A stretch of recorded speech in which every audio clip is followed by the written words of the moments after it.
जयपुर में गृह निर्माण सहकारी समितियों के नाम पर जमीन के खेल पर अब शिकंजा कसता नजर आ रहा है। वर्षों से आम लोगों की मेहनत की कमाई फर्जी पट्टों, रसीदों और कागजात के जरिए फंसाने वाली समितियां सहकारिता विभाग और जेडीए की निगरानी में है। जयपुर जिले में पंजीकृत करीब 160 गृह निर्माण समितियों में से केवल 93 समितियां ही सक्रिय श्रेणी में है, जबकि 67 समितियां निष्क्रिय, डिफॉल्टर, अवसायन या पंजीकरण निरस्तीकरण की स्थिति में पहुंच चुकी है। देखिए फर्स्ट इंडिया न्यूज की ये खास रिपोर्ट। सहकारिता विभाग की कार्रवाई में जयपुर की 10 विवादित गृह निर्माण समितियों का पंजीकरण निरस्त किया जा चुका है। इनमें तामड़िया, गोपालपुरा, सुदामा, सिरसली, नवभारत, ओम शिव, नागरिक, अचरोल, रामनगर और भांकरोटा गृह निर्माण समितियां शामिल हैं। वहीं जेडीए की ओर से करीब 30 समितियों को काली सूची में रखा गया है। इन समितियों से जुड़े भूखंडों के नियमन और जेडीए पट्टे को लेकर भी सख्त रुख अपनाया गया है। गृह निर्माण समितियों में सबसे बड़ा खेल पुराने दस्तावेजों की तारीख बदलकर पट्टे जारी करने और एक ही भूखंड कई लोगों को देने का सामने आया है।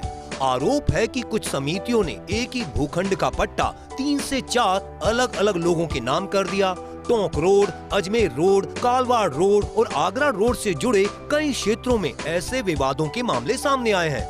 एक ही भूखंड के कई दावेदार होने से लोग वर्षों से कार्यालयों और अदालतों के चक्कर काट रहे हैं। सहकारिता विभाग की जांच में जब समितियों से पुराने पट्टा रजिस्टर, सदस्यता संबंधी कागजात और हिसाब किताब मांगा गया तो कई मामलों में रिकॉर्ड उपलब्ध नहीं कराया गया।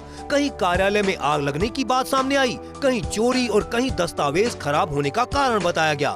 रिकॉर्ड गायब होने से समितियों के कामकाज और पुराने पट्टों की वास्तविकता पर गंभीर सवाल खड़े हुए हैं। फर्जी पट्टा, एक भूखंड की दोहरी बिक्रियां समिति से जुड़ा विवाद होने पर पीड़ित उप रजिस्ट्रार सहकारिता कार्यालय में लिखित शिकायत दे सकता है। शिकायत के साथ पट्टे की प्रति, भुगतान की रसीद, जमीन का नक्शा और पहचान संबंधी दस्तावेज लगाए जा सकते हैं।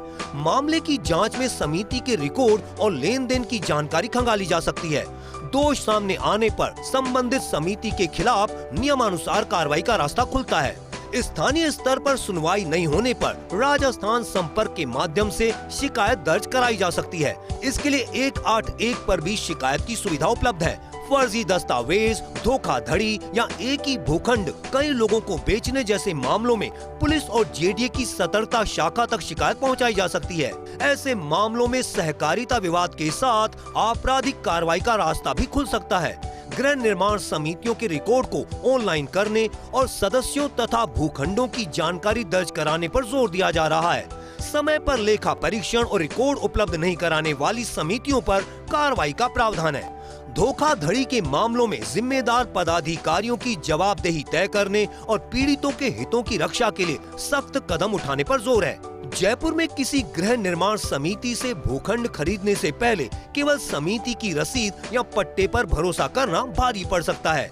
जमीन की स्थिति, जेडीए की मंजूरी और समिति के पंजीकरण की वैधता की जांच जरूरी है। सहकारिता विभाग के रिकॉर्ड से समिति की स्थिति की पुष्टि करना भी उतना ही महत्वपूर्ण है। कागज सही, जमीन सही और समिति सही, तभी सुरक्षित हो सकता है आपका निवेश। राजधानी जयपुर में लगभग 160 गृह निर्माण सहकारी समितियां हैं, जिनमें से 67 को निष्क्रिय यानी अवसायन में ला दिया गया है। कारण सीधा सा बैक डेट में पट्टे जारी करना या फिर उस गरीब की गाड़ी कमाई पर डाका डालना जो उसने जीवन भर संजो कर रखी थी। इस पूरे मामले में सहकारिता विभाग ने इन समितियों पर शिकंजा कसने की शुरुआत तो की, लेकिन अभी सिरे नहीं लगी है। दरअसल सभी को 30 जून तक ऑडिट रिपोर्ट पोर्टल पर डालनी थी, लेकिन 50% की ऑडिट रिपोर्ट भी अभी पोर्टल पर नहीं डली है। ऐसे में सहकारिता विभाग के मंसूबों पर ये गृह निर्माण सहकारी समितियां पानी फेर रही हैं। कैमरा पर्सन तीरथ के साथ Nirmal Tiwari, first India news, Jaipur.